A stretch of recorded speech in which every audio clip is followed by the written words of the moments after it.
Hey everybody, how you doing out there? It is Mr. Bookman, and I'm going to be reading Blast Off.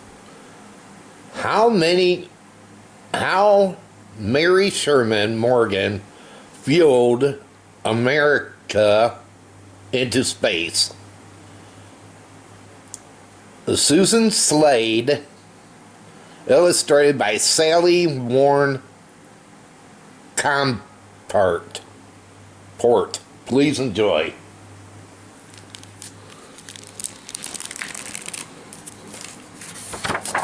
Blast off.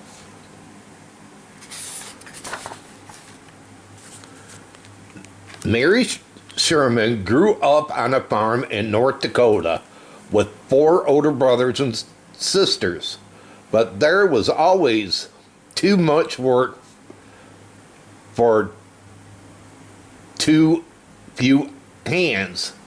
Though women had chores all day, she fed chickens, milked cows, cleaned the creamer, until one day the sheriff and a special service woman came calling. They said 8-year-old Mary belonged in school. It was the law.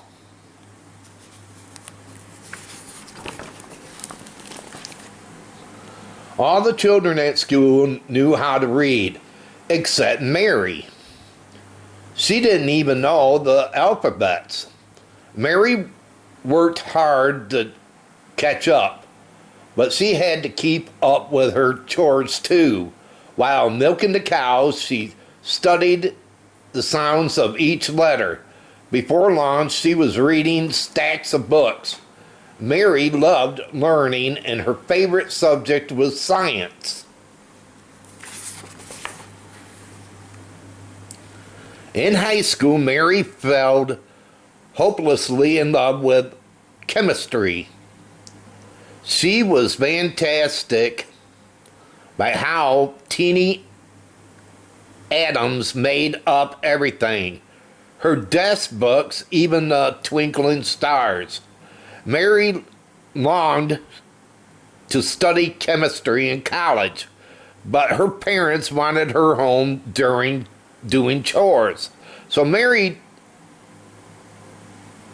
devised a plan. She worked several jobs, applied for scholarship, and saved every penny. After graduating as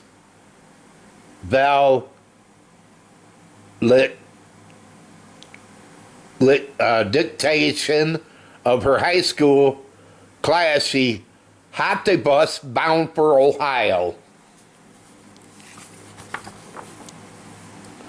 In her college chemistry class, Mary learned how atoms react with each other to create energy, heat, and light.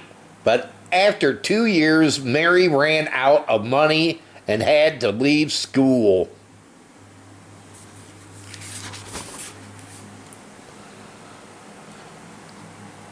A nearby lab called Plum Brook needed help making supplies for sailors. Many of their chemistry had left to serve in the World War II. Mary landed a job at Plum Brook, where she worked with chemicals that created powerful energy explosives. Years later, the war ended. No war meant no jobs. Mary searched for a career where she could nurture her passion for chemistry.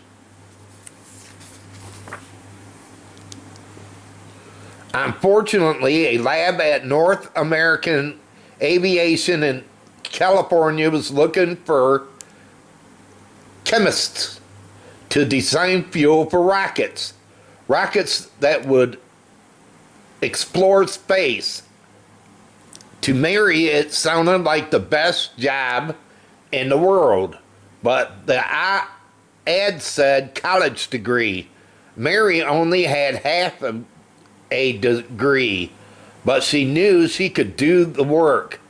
The men at the employment desk was surprised to see Mary. So were the men waiting to apply for jobs. But Mary didn't care how much they stared for glared. She wasn't about to give up.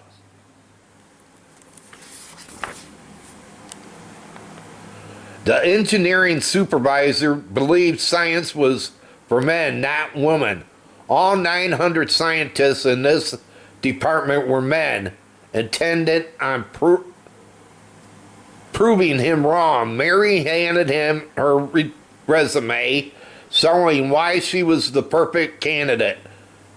Top grades in college chemistry classes, 3 years experience in science lab, letters stating that she was a hard-working chemist. A man was baffled. Mary had the right qualifications, but she was a woman, a very demanding woman. He decided to take a chance. Mary was thrilled to be back in the lab. She studied how rocket fuel acted in different situations, under pressure, in hot and cold temperatures, and mixed with other fuel. Mary discovered each fuel had its own personality, but like her co-workers, some were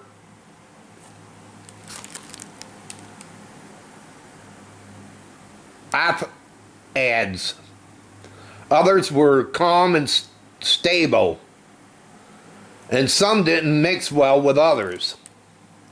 Using a slide rule, Mary made calculations that told her exactly how much fuel mixture would make a rocket fly without launching a single rocket. After 2 years of hard work and experience and occasional explosions, Mary became the rocket fuel expert.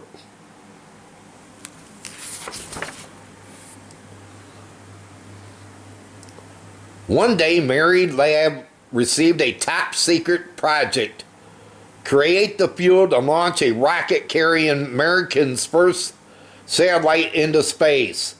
As it circled Earth, the satellite would collect information about space, like temperatures and radiation levels. This would help engineers design future spacecrafts for astronauts. But this plan had a top secret problem. No one could find a fuel to make the rocket fly properly. Not even the rocket designers or his team.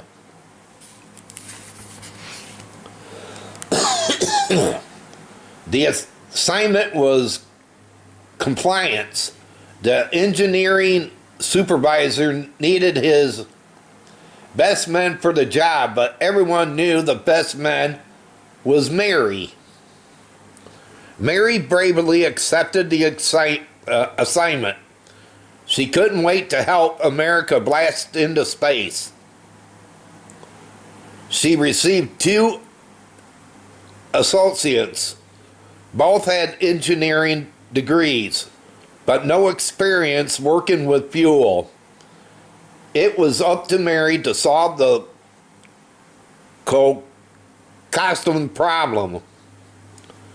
If she didn't, America might give up on space explanation altogether. First, she listed every rocket fuel, hydrogen, online, ethylene, and more. She needed more that was safe, easy to get, stable at high temperatures, and it had to create enough energy to push a rocket and a satellite into space. Mary scribbled pages of Comport explosions, she pushed buttons on her medical calculator. Some fuel created the right amount of heat, but not enough power. Others produced the perfect power, but weren't stable. All the numbers said the same thing. None of the fuels would work.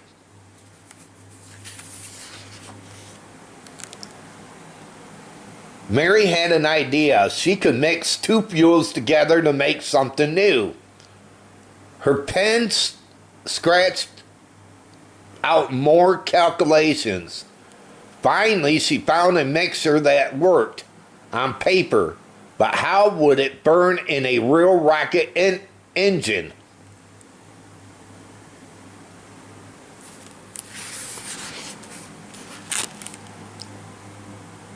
Mary ordered a batch of her fuel concoction called hydrane.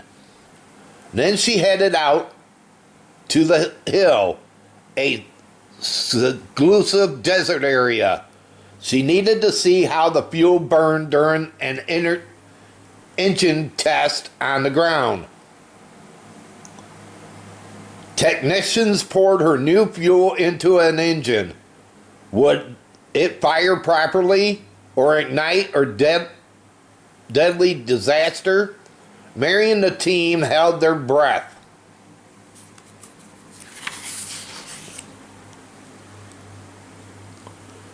Soon the engine roared in life.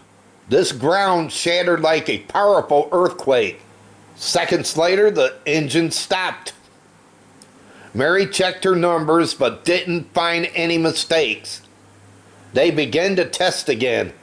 The engines fired a second time, then suddenly shut down. Frustrated,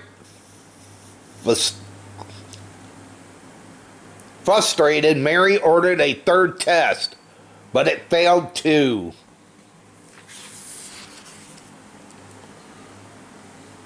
Mary returned to her job. She poured piles of numbers into her compliances. She ordered more tests. One by one, each failed. Frustrated engineers, technicians, scientists all looked for something or someone to blame. The engine design isn't right. The fuel is wrong. Mary should be replaced with a man. Mary made more calculations. Engineers changed how the fuel flowed into the engine. Then everyone trod back to the hill.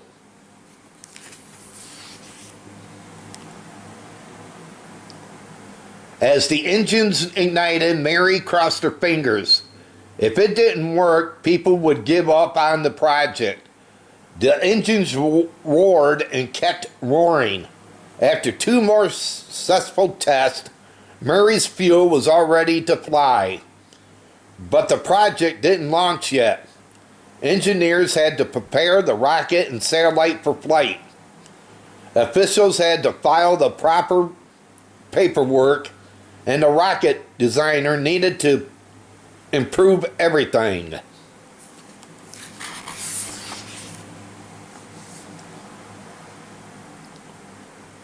Meanwhile, Navy engineers were furiously working on a different rocket that would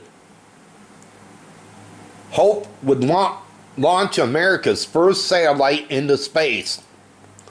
On December 6, 1957, reporters anxiously watched the Navy's mighty Vanguard rocket lift off. 2 seconds later, it fell to the ground and exploded in a ball of fire. The country was devastated. Many Americans decided space travel was too hard, too expensive, and way too dangerous. But not Mary. She knew exploring space would lead to important future discoveries.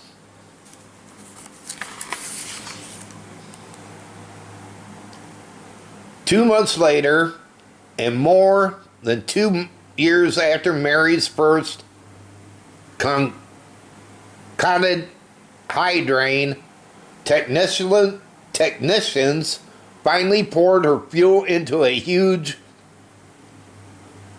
Juno, a rocket. Stars sparkled in the night sky while Americans slightly worried. Will this be another launch disaster? Mary held her trusty slide rule tight as the countdown began. This rocket was going into space. A hiss of white vapor swirled around the rocket. The fuel ignited. Liftoff.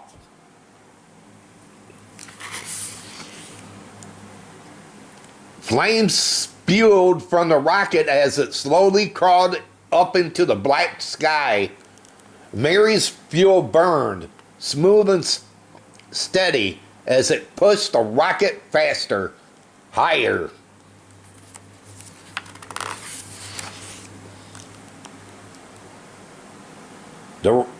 Then, right on schedule, the rocket released America's first satellite into space.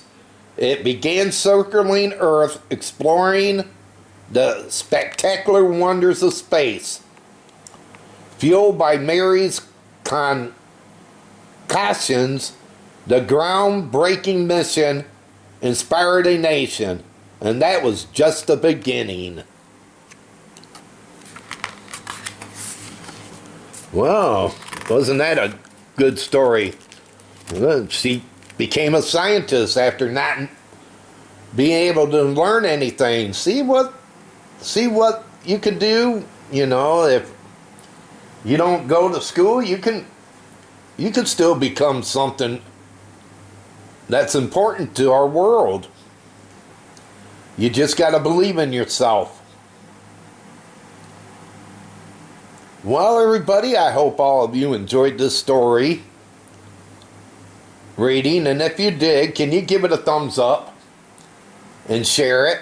And if you're new and came along this book reading, hit that red subscribe button down below and subscribe to my channel. And check out my other book readings. But again, everyone, you all take it easy out there and have a good one. Until next time, I am Mr. Bookman, and this book reading is over. Have a good one, and take care.